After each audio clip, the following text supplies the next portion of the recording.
This program was inspired by the book Good and Cheap, Eat Well on $4 a Day by Leanne Brown. All of the recipes that we showed you today can be found inside of this book. You'll be able to learn lots of recipes that you can make on your own that are easy, simple, and nutritious. Hello. Okay, so I am making 2 types of hot dogs today. One is a teriyaki carrot style hot dog, and the other is this kind of sweet, salty pineapple and bell pepper hot dog. And I think the biggest lesson that I want to teach you guys today is that you can eat these snacks, but you can make it a little bit healthier if you just add some vegetables or some fruits. And it's not hard because it's so easy to put a hot dog in the microwave and just sort of eat it. But then if you put some carrots on it, it's just as tasty and it's a little bit better for you. So I'm going to start off with the carrot portion. In a frying pan, I have some garlic and I have some brown sugar. We're going to make a teriyaki. So I'm going to turn this burner on to about medium. You don't want to cook this anything over medium because you don't want the garlic to burn. And so I put 2 garlic cloves, and I put 1 tablespoon of brown sugar, and I'm going to put 2 tablespoons of soy sauce. You can get all of these ingredients normally. If you are on any sort of dietary constraints, you can actually get gluten-free soy sauce, and you can also get low-sodium soy sauce, which is what this is. So in case you're wanting to control your sodium intake. And then while that sort of heats up and cooks, we're going to work on our carrots.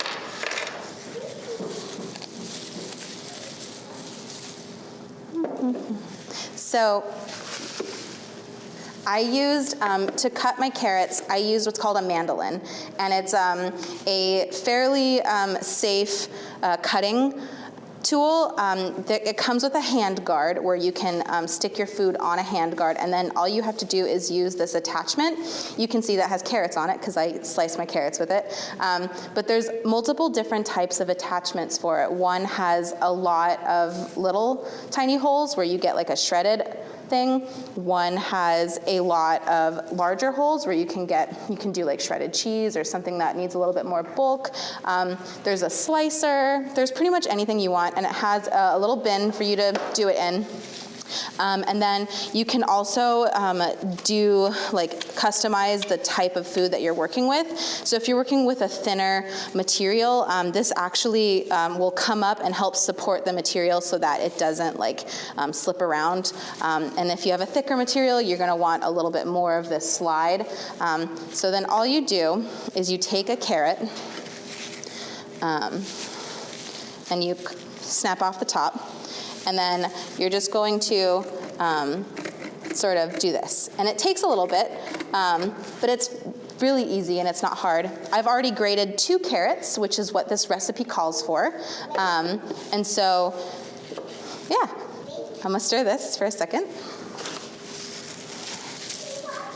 And you just want you want the garlic to become fragrant, and you want the brown sugar to melt, and you want the soy sauce to be able to sort of combine the two.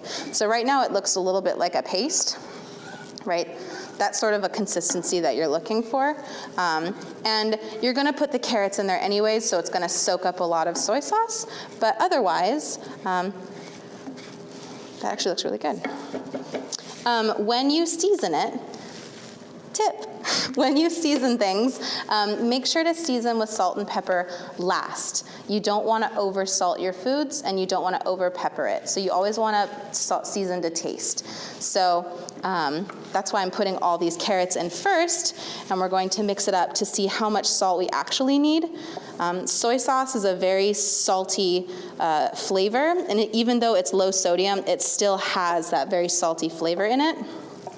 So you can still get that saltiness in your diet if you'd like. And all you do is mix it up. This part takes a little bit of watching. You want to mix all your carrots. You don't want to burn them though. So in this pan, you want your stuff to like look like it's mixing, but if you hear anything frying, that might give you a consistency you don't want. But otherwise, once everything is mixed up, you can sort of smell it to see if it smells good. It smells delicious. But and then all you do is take some salt if it needs it, which I actually don't think it needs anything. And then just a tiny, tiny bit of pepper just to give it like a little bit of bite. And then you're ready to put it on a hot dog.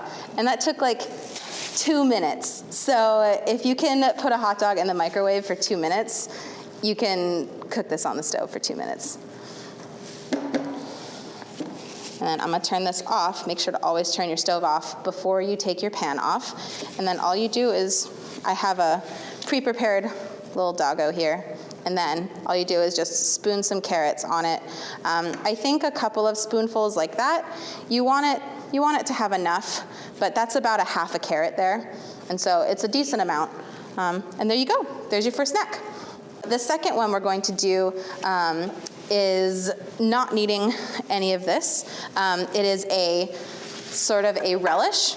And what I'm using today is crushed pineapple. It's better to get like a canned crushed pineapple because it has a lot of that sweet, sweet juice in it, and it's also already chopped for you, so it's like really easy. And then I'm using a bell pepper. And then I'm gonna put some red chili flakes in it. It's not gonna be very spicy, I promise you. It's gonna be great. And then there's gonna be a little bit of cilantro that I'm gonna cut up. So I wanted to show you guys how I cut up this bell pepper. The first thing that I did was I actually took the knife and I inserted it into the top, and that removes this portion of it. And this portion has all the seeds, and the seeds are what is the spiciest part of it. And so bell peppers are very sweet, but if you eat the seeds, it is still a pepper. So you take this top portion off and just set it aside. It's cool decoration, or you just toss it. And then from there you have just like a big sort of empty cavernous fruit. And the best way to cut a bell pepper is actually to cut it in strips first. And so all you do is you hold it down and secure it, and you just cut it into little strips. And then from there, we can cube it.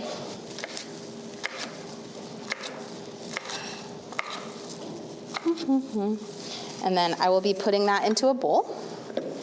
The rest of the bell pepper is already in this bowl. And then I'm gonna add the whole can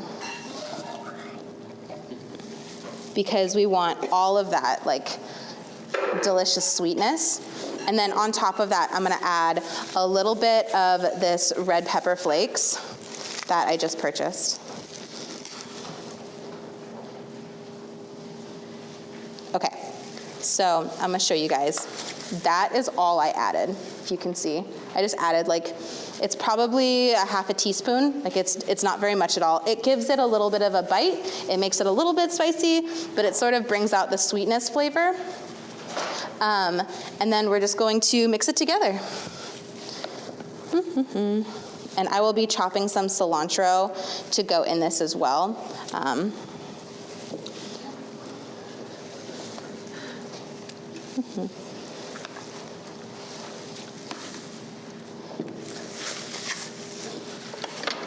Cilantro looks like this. It's like tall and stringy, and it's got these leaves on it. You don't want the stems. So when you cut cilantro, try to limit it to the top portion of the cilantro, because the stems kind of, we wash these, but sometimes the stems can taste really earthy, and that's not necessarily a flavor that you want in your stuff. But then all you have to do is just roughly chop it. And you only need like a little bit of a sprig. You don't need the whole sprig. Cilantro is fairly pungent, and so it will give a lot of bite, and it will give a lot of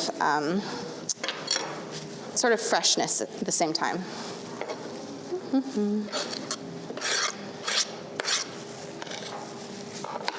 Cool. And then I'm just mixing that up, and that's a little bit of like a relish. And then that will also be served over some hot dogs. So yeah, that was stuff on hot dogs. There's more examples in the book, and there are more examples to customize recipes. So if you want more of a like maybe you want more vegetables, or maybe you want less vegetables and more fruit, there's always a way to customize how you do it here. So I'm going to give the stage over to Miss Christy, and she's going to show you things on toast. Hello. I'm going to make things on toast. Toast is like comfort food. Like everybody has toast for all kinds of things. So the thought here is to make toast, but you're going to add healthy ingredients, fruits and vegetables, to make it a little bit more than just plain toast. So I'm not going to do it in a toaster today. I'm going to do it in a frying pan with butter. It makes it a little fancier. It adds a little more flavor, and it's how they recommended it in the cookbook too. All of these recipes are in the cookbook. I'm going to do 2 easy ones today. The first is going to be avocados on toast, and the next is going to be apples and cheese on toast. So I think in this pan I'm going to be able to do 2 pieces. So what you're going to do is brown a little bit with the butter. I'm going to get it evenly put around here. Now you could do it in a toaster, but this is really kind of makes it just a little bit better with the butter in the pan. Okay. And it does take a couple minutes on each side. So first of all, I'm going to cut up an avocado. Avocados are great for so many things. This is one that's a little bit firm, but it's a little bit soft, so it should be just right, just enough to do this. Oops, and I didn't cut it very well. And while that's cooking, I'm just going to check my toast. You want it to be brown on both sides, so it does take a little bit of a couple minutes on each side. But while we're doing that, I'm going to cut up the avocado. Avocado is one of those things that you can add to so many things to make it just a little more nutritious. Another thing you can use that I didn't do today is you can add eggs to any of these, like a fried egg to any of the things. Several of the recipes are from salads and from other recipes that you cooked like the night before, and then you can have leftovers. And with the leftovers, you can have them on toast as a snack the next day. So besides the avocados and toast, I also have apples. So this is a crisp apple that we're using. I'm going to do thin slices. And any kind of apple that you like will work.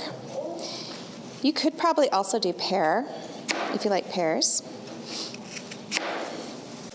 I think it's really important to find everyday things that you have all the time and just find ways to incorporate fruits or vegetables into them. So you maybe have something that you make, but try to find a way to incorporate a fruit or vegetable into it. So I'm going to slice this. It's a sharp cheddar cheese to go with the apples too. And what I'll do is I'll assemble, because this is taking a little time to cook the toast, but I'll assemble one of each, and then we'll try to give you guys some samples too.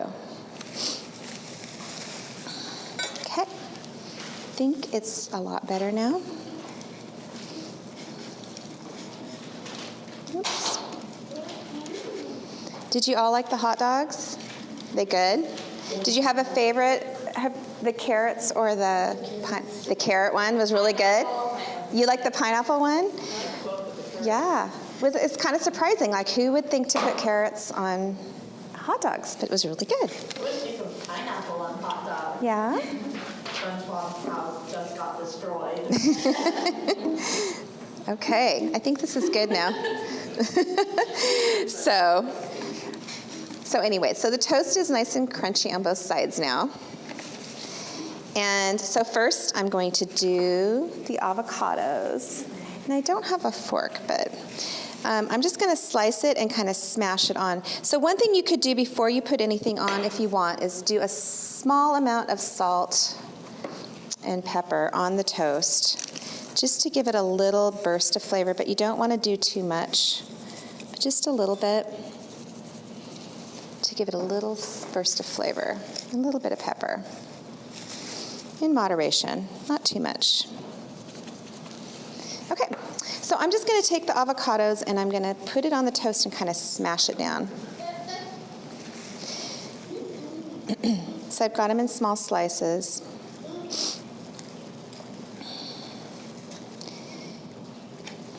This would be a really great breakfast food as well, because you could do the avocados on the toast and then with it like a fried egg. And that's actually a really great breakfast. It could be but an after-school snack as well, or an evening. Or so with kids, you know, I know that you can be hungry all the time, and it's so easy to grab a bag of like potato chips or grab something that's not that healthy, and it's quick. But if you can do something like this that really doesn't take a lot of time, it's going to be so much better for you. Okay, so, yep, it's pretty much just toast with avocado. And I'm going to let them, sorry I don't have a lot, but if you can put it in little sections, and we're going to give out samples of that. And then this other piece, I'm going to do the apple slices, super easy.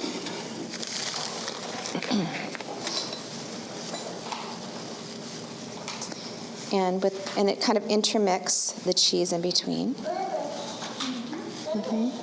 So this is a great snack you can take to have for lunch too.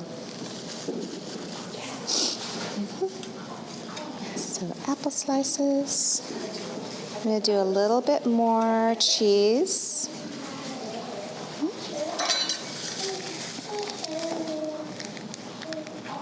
All right. And there we have it. Super simple stuff on toast. We love it. So next, Paula is going to make something for us to wash this down with, which is smoothies, which are super easy and healthy and something you guys can do at home. Okay, so now that we've learned how to make hot dogs with cool stuff on them and also toast with all kinds of fun things, we're gonna make fruit smoothies. So fruit smoothies are really, really simple. You really can't go wrong with any fruit combination. You could do bananas and strawberries. You can always put blueberries in there. Any type of berry is great and low in sugar. Today we're going to be using frozen mango chunks. So you're always going to want to use frozen fruit because then you don't have to add any ice. Frozen bananas also make for a really nice consistency with your smoothie. So we're just going to open this up. And this is about 2 mangoes worth of mango chunks. We're going to add in some plain yogurt. This is going to help make it creamier. We're putting about a cup in there for each of our mangoes. And then we're going to add a little bit of milk to make it nice and smooth. And you can use any type of milk when you're making a smoothie. So you could use soy milk or almond milk or just regular cow's milk. It's all up to you. And then I'm going to add a splash of vanilla. Anytime you're making a smoothie, if you add a little bit of vanilla, it just gives it a little nice kick of flavor.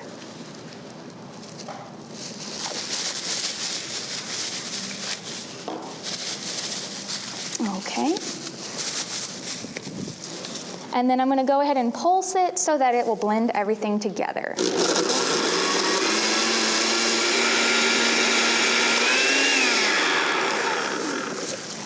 Okay, and so you can see that it is nice and smooth. So we're going to serve that up and let you guys sample it. And then I think we are done. I hope that you guys learned some fun things that you can take home and do all by yourself later for healthy snacks.